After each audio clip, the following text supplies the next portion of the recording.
پہلے مجھے لگا شاید بلی ہوگی، پھر لگا شاید چور، لیکن جس رات میں نے چھت پر جا کر کے دیکھا اس کے بعد میں کئی مہینوں تک اکیلے سونے کی ہمت نہیں کر سکا، کیونکہ چھت پر کوئی انسان نہیں تھا۔ پھر وہاں کون چل رہا تھا؟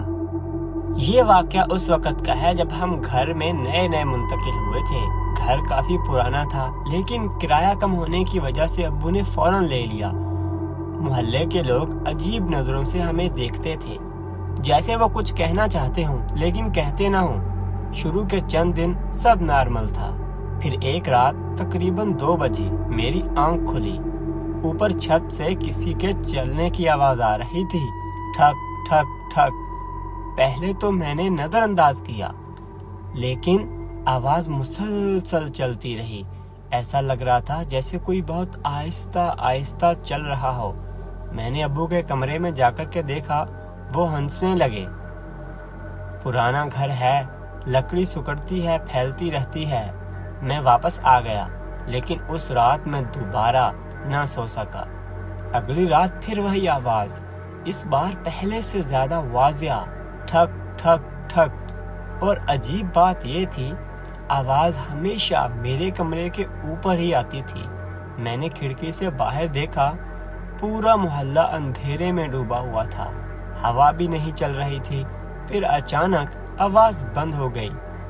میں نے سکون کا سانس لیا، لیکن اسی لمحے میرے کان کے بالکل قریب کسی نے بہت آہستہ سے سرگوشی کی، اوپر آؤ۔ میرا پورا جسم سن ہو گیا۔ میں فوراً پیچھے ہٹا، کمرے میں میرے علاوہ کوئی نہیں تھا۔ میں نے فوراً آیت الکرسی پڑھی اور کمبل اوپر کھینچ لیا۔ کافی دیر بعد کہیں جا کر میری آنکھ لگ گئی۔ صبح میں نے یہ بات امی کو بتائی۔ امی کا چہرہ فوراً سنجیدہ ہو گیا۔ وہ آہستہ سے بولی، سونے سے پہلے قرآن پاک پڑھا کرو۔ میں نے پوچھا، آپ کو بھی کچھ سنائی دیتا ہے؟ امی چند لمحے خاموش رہی، پھر آہستہ سے بولی، کبھی کبھی رات کو چھت پر کسی کے چلنے کی آواز آتی ہے۔ میرے دل کی دھڑکن تیز ہو گئی۔ پھر آپ نے پہلے کیوں نہیں بتایا؟ امی نے صرف اتنا کہا، میں تم لوگوں کو ڈرانا نہیں چاہتی تھی۔ اسی شام میں محلے کی دکان پر گیا۔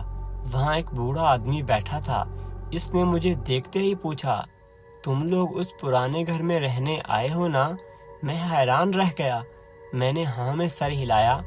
وہ فوراً خاموش ہو گیا، پھر آہستہ سے بولا، اگر رات کو چھت سے آوازیں آئیں تو کبھی اوپر مت جانا۔ میرے ہاتھ ٹھنڈے پڑ گئے۔ میں نے پوچھا، کیوں؟ بوڑھا آدمی کافی دیر خاموش رہا، پھر اس نے میری آنکھوں میں دیکھ کر کہا، کیونکہ کئی سال پہلے اس چھت پر ایک آدمی نے خود کو لٹکا لیا تھا۔ میری سانس رک گئی۔ لوگ کہتے ہیں اس کے بعد سے رات کو وہاں کسی کے چلنے کی آواز آتی ہے۔ میں فوراً گھر واپس آ گیا۔ اس رات میرا دل عجیب خوف میں مبتلا تھا۔ میں جلدی سے سونے کی کوشش کرنے لگا، لیکن تقریباً 2 بجے وہی آواز دوبارہ شروع ہو گئی، ٹھک ٹھک ٹھک۔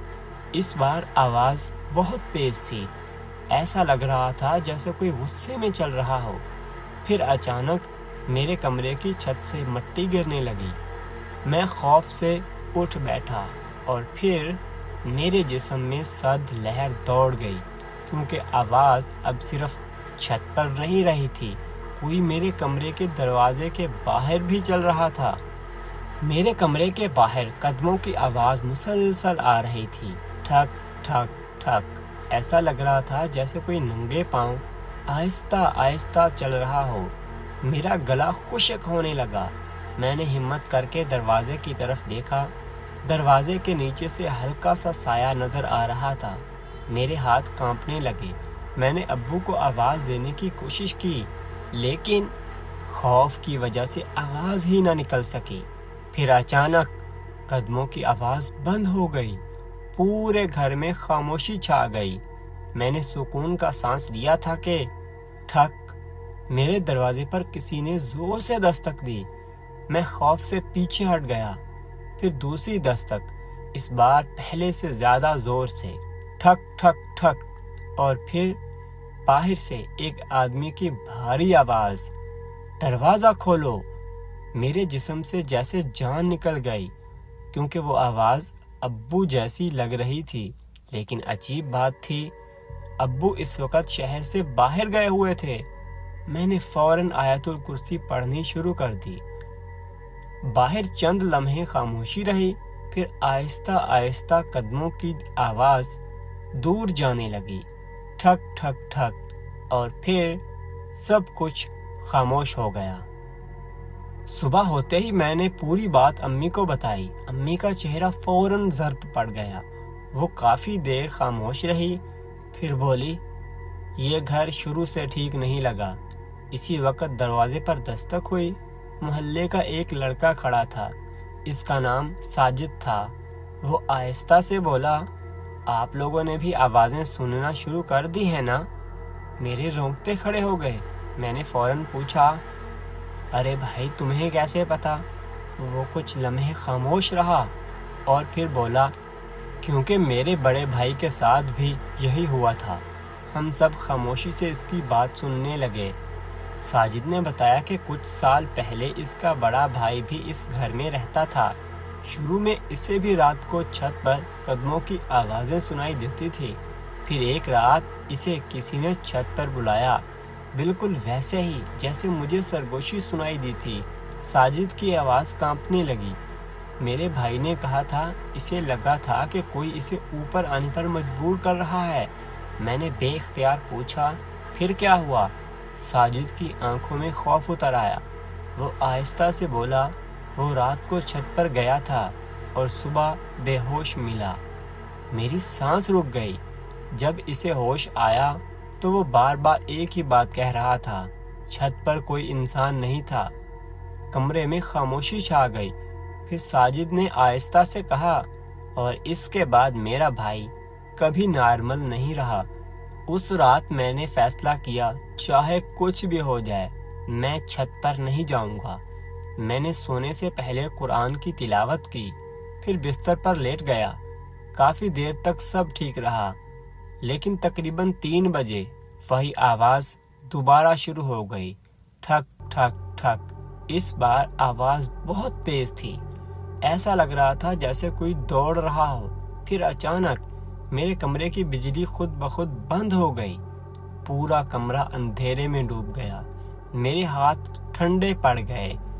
میں نے فوراً موبائل کی روشنی جلائی اور اسی لمحے میری چیخ نکل گئی، کیونکہ میرے کمرے کی دیوار پر ایک لمبا سیاہ سایہ کھڑا تھا، ایسا سایہ جو انسان سے کہیں زیادہ لمبا تھا، اور وہ آہستہ آہستہ دروازے کی طرف اشارہ کر رہا تھا، جیسے وہ چاہتا ہو کہ میں چھت پر آؤں۔ میری نظریں اس سیاہ سائے پر جم گئی تھی۔ وہ بالکل خاموش کھڑا تھا۔ موبائل کی ہلکی روشنی میں اس کا وجود دیوار پر عجیب طرح ہل رہا تھا۔ پھر آہستہ آہستہ اس نے اپنا ہاتھ دروازے کی طرف اٹھایا۔ اوپر آؤ۔ اس بار آواز میرے کانوں کے اندر گونجی۔ میں خوف سے کانپنے لگا۔ میں نے فوراً آنکھیں بند کر کے آیت الکرسی پڑھنا شروع کر دی۔ چند لمحے بعد جب میں نے دوبارہ آنکھیں کھولی تو وہ سایہ غائب ہو چکا تھا، لیکن دروازہ آہستہ آہستہ خود بخود کھل رہا تھا۔ میرے جسم میں سرد لہر دوڑ گئی۔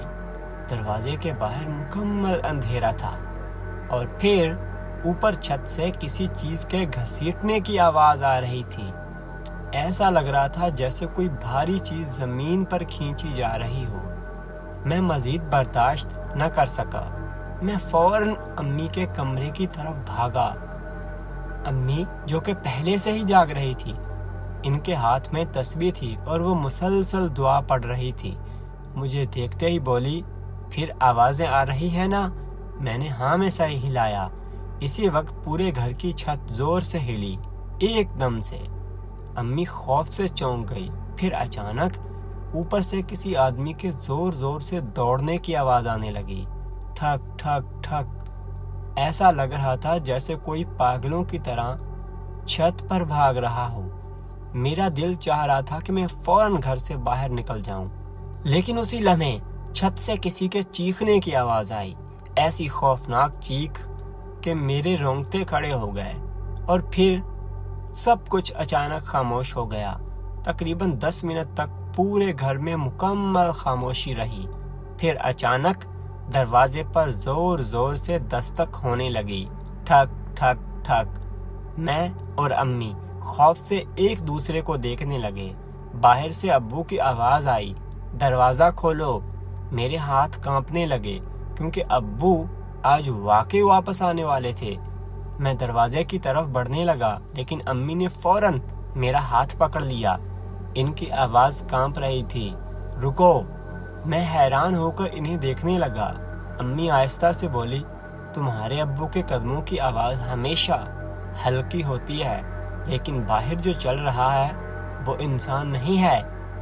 میرے جسم سے جیسے جان نکل گئی۔ باہر دوبارہ آواز آئی، دروازہ کھولو، میں ہوں۔ لیکن اس بار آواز ابو جیسی ہونے کے باوجود عجیب ٹوٹی ہوئی لگ رہی تھی، جیسے کوئی انسان کی آواز نقل کرنے کی کوشش کر رہا ہو۔ امی نے فوراً قرآن پاک اٹھایا اور تلاوت شروع کر دی۔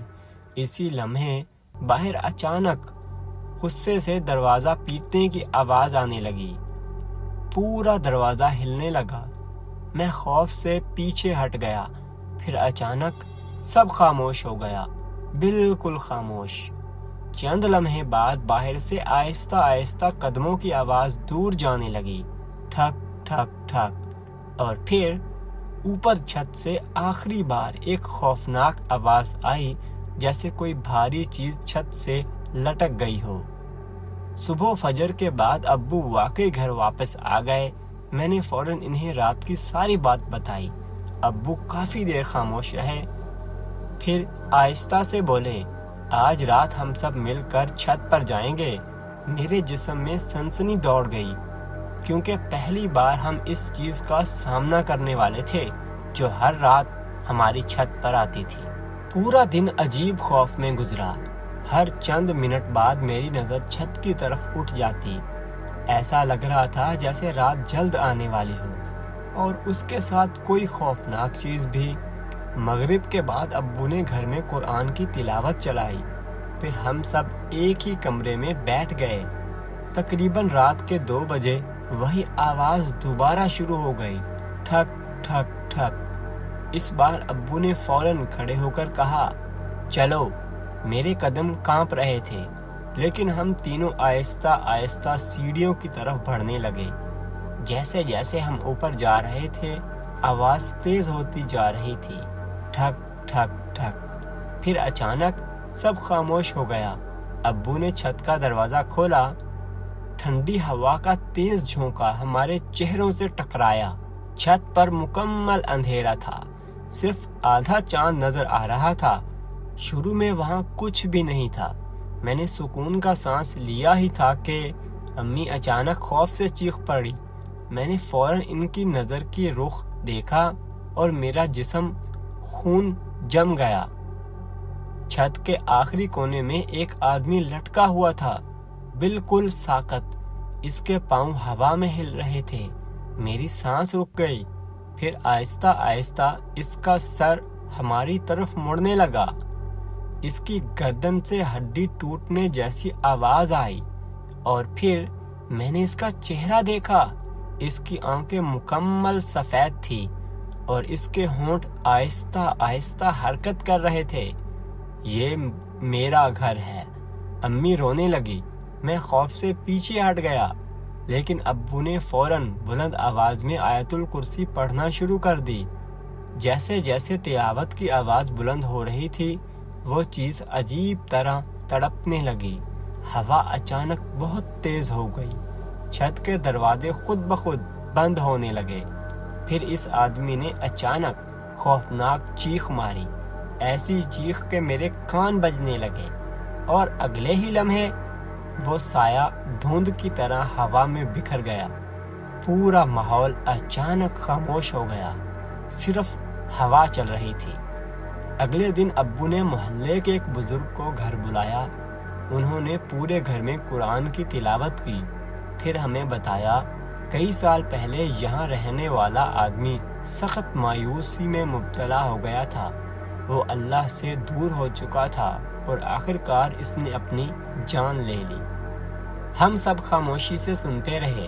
بزرگ نے آہستہ سے کہا، جب انسان مایوسی، خوف اور اندھیرے کو اپنے دل پر قابض ہونے دیتا ہے تو اس کی زندگی تباہ ہو جاتی ہے۔ چند ہفتوں بعد ہم نے وہ گھر چھوڑ دیا، لیکن آج بھی کبھی کبھی رات کو جب ہوا زور سے چلتی ہے تو مجھے وہ آواز یاد آتی ہے، ٹھک ٹھک ٹھک، اور اس کے بعد چھت پر لٹکا ہوا وہ آدمی۔ انسان کو کبھی بھی اللہ کی رحمت سے مایوس نہیں ہونا چاہیے۔ نماز، قرآن اور دعا انسان کے دل کو مضبوط رکھتی ہے، اور بعض جگہوں کے خوف سے زیادہ خطرناک دل کے اندر پیدا ہونے والا اندھیرا ہوتا ہے۔ دوستو، کیسی لگی آپ کو یہ سٹوری؟ اگر آپ بھی اپنی کہانی ہمیں بھیجنا چاہتے ہیں تو اس ویڈیو کے ڈسکرپشن میں آپ کو ڈیٹیل مل جائے گی، تو اپنی سٹوری ہمیں بھیج دیں۔